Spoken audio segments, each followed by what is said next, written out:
जय भीम दोस्तों, आप सभी को नमस्कार। आप पढ़ने जा रहे हैं गुलामगिरी। गुलामगिरी रचनाकार ज्योतिबा फुले, अनुवादक डॉक्टर विमल कृति। ब्राह्मणवादी धर्म के छत्रछाया में गुलामगिरी, ज्योतिराव और धोड़ीराव संवाद। परिच्छेद एक। ब्रह्मा की उत्पत्ति सरस्वती और ईरानी या आर्य लोगों के संबंध में। ठीक है, पढ़ते हैं। धोड़ीराव पश्चिमी देशों के अंग्रेज, फ्रेंच आदि दयालु सभ्य शासकों ने इकट्ठा होकर गुलामी प्रथा पर कानून रोक लगा दी है। इसका अर्थ यह है कि उन्होंने ब्राह्मण के धर्म नीति नियमों को ठुकरा दिया है, क्योंकि मनुस्मृति में लिखा गया है कि ब्रह्मा विराट पुरुष कोष्ठ में है।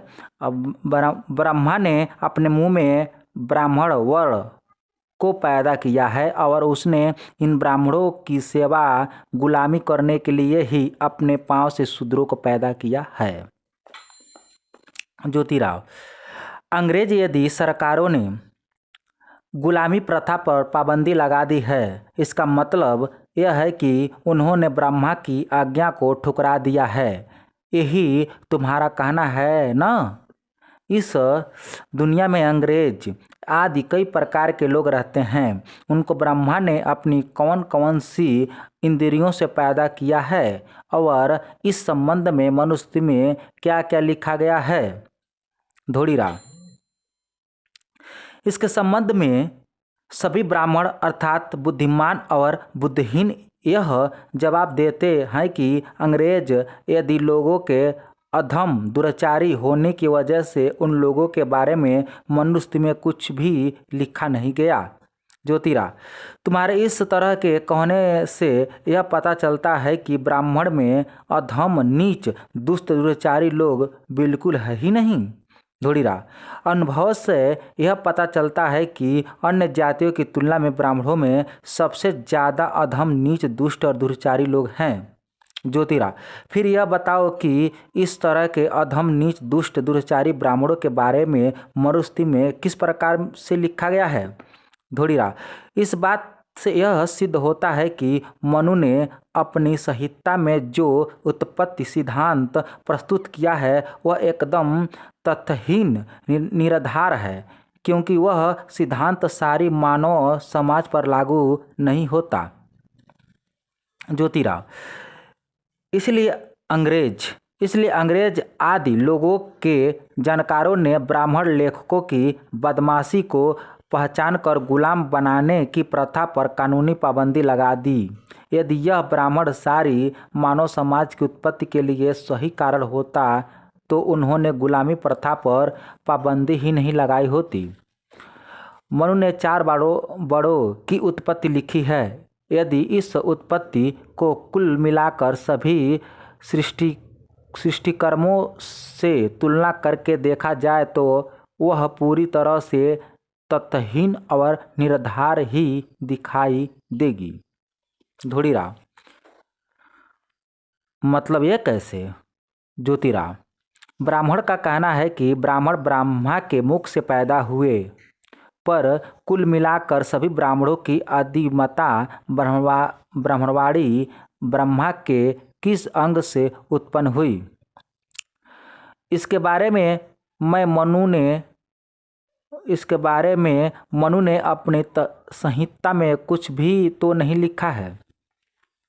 आखिर ऐसा क्यों? धोड़ीराव, क्योंकि वह उन विद्वान ब्राह्मणों के कहने के अनुसार मूर्ख, दुराचारी होगी, इसीलिए फिलहाल उसे म्लेच्छ या विधर्मियों के पंक्ति में ही रखा जाए। ज्योतिराव, हम भूदेव हैं, हम सभी वर्णों में श्रेष्ठ हैं। हमेशा बड़े वर्ग से ऐसा कहने वाले इन ब्राह्मणों को जननी आदिमाता ब्राह्मणी ही है न? फिर तुम उसको म्लेच्छ की पंक्ति में किस लिए रखते हो? उसको वहाँ की शराब और गोमांस की बदबू कैसे पसंद आएगी? बेटे, तू यह बहुत गलत बात कर रहा है। धोड़ीराम, आपने ही कई बार सरेआम सभाओं में, भाषणों में कहा है कि ब्राह्मणों के अधिवंशज जो ऋषि थे वे श्राद्ध के श्राद्ध के बहाने गौ की हत्या करके गाय के मांस से कई प्रकार से पदार्थ बनवा करके खाते थे। और अब आप कहते हैं कि उनकी आदिमता को बदबू आएगी। इसका अर्थ क्या है? आप अंग्रेजी राज्य के दीर्घजीवी होने की कामना कीजिए और कुछ दिन के लिए रुक जाइए। तब आपको दिखाई देगा कि आज के अधिकांश मांगलिक भिखारी ब्राह्मण ऐसा प्रयास करेंगे कि रेसिडेंट गवर्नर आदि अधिकारियों की उन पर ज़्यादा से ज़्यादा कृपा हो, इसलिए वे ब्राह्मण उनकी मेज पर के बचे सूखे गोश्त के टुकड़े बुटलेर को भी लेने नहीं देंगे। क्या आपको यह मालूम नहीं है कि अब तो कई महार बुटलेर ब्राह्मणों के नाम से अंदर ही अंदर फुसफुसाने लगे हैं? मनु महाराज ने आदि ब्राह्मणी की उत्पत्ति के बारे में कुछ भी नहीं लिखा है, इसलिए इस दोष की सारी जिम्मेदारी उसी के सिर पर डाल दीजिए। उसके बारे में आप मुझे क्यों दोष दे रहे हैं कि मैं गलत सलत बोल रहा हूँ? छोड़िए इन बातों को, आगे बताएं।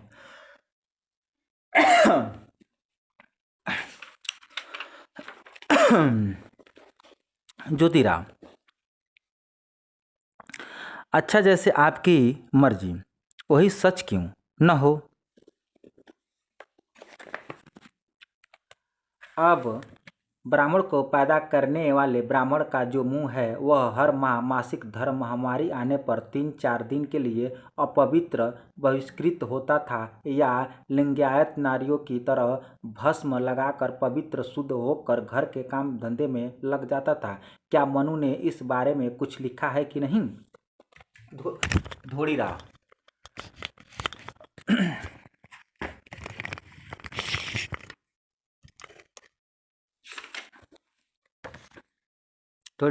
नहीं, किंतु ब्राह्मणों की उत्पत्ति का यदि कारण ब्रह्मा ही है और उसको लिंगायत नारी का उपदेश कैसे उचित लगा होगा?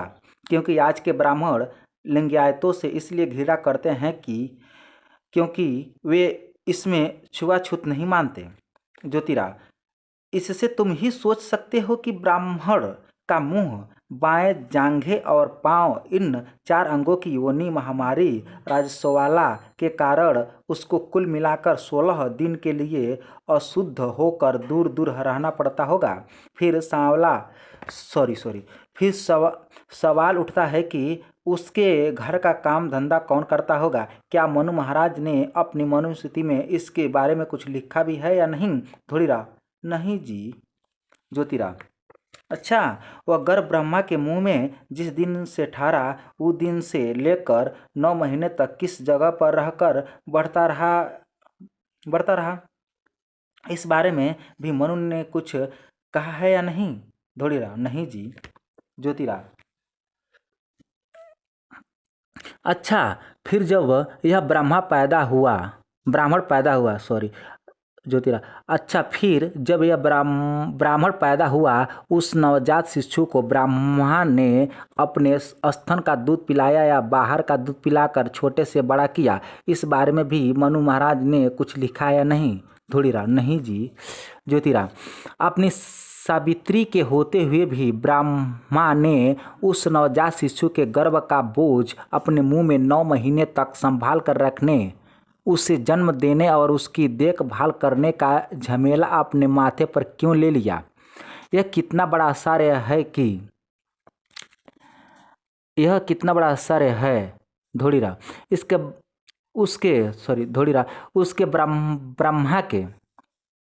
उसके ब्रह्मा के उसके ब्रह्मा के शेष 3 सिर इस झमेले से दूर थे या नहीं?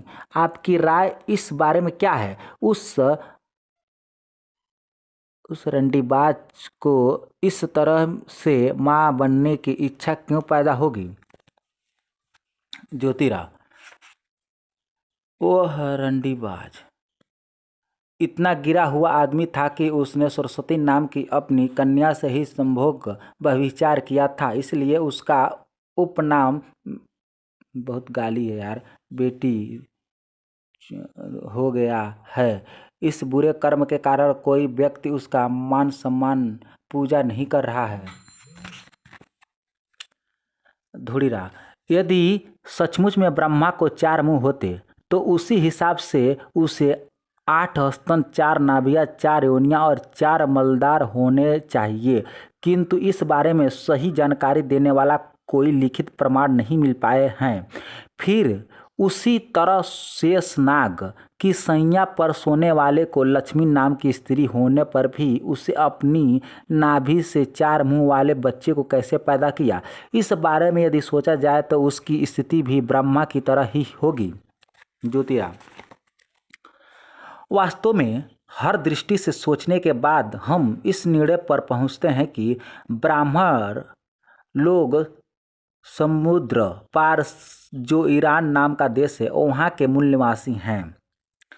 पहले जमाने में उन्हें ईरानी या आर्य कहा जाता था। इस मत का प्रतिपादन कई अंग्रेजी ग्रंथकारों ने उन्हीं के ग्रंथों के आधार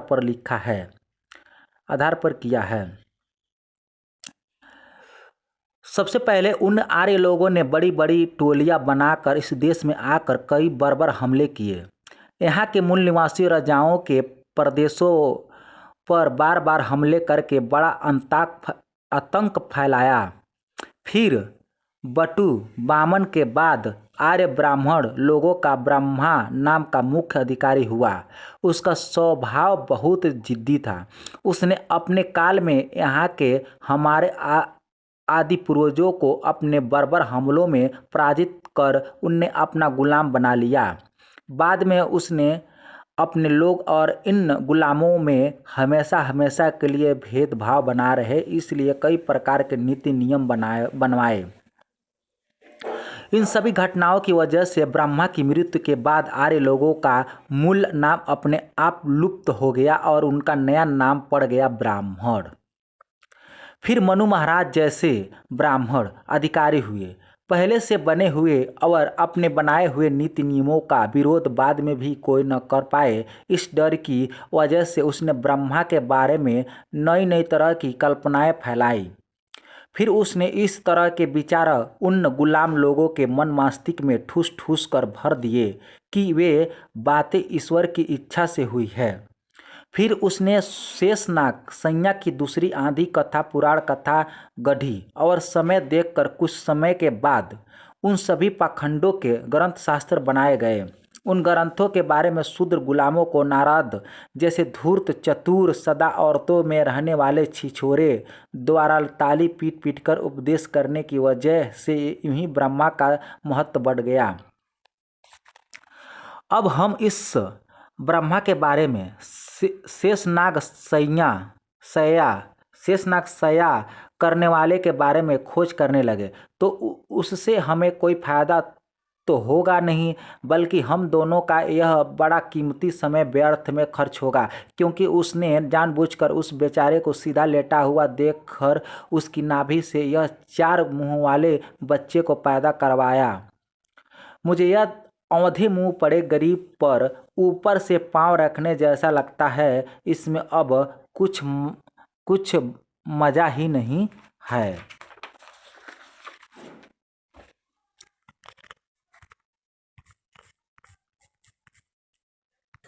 जय भीम दोस्तों, कृपया चैनल को सब्सक्राइब जरूर कर दें। जय भीम।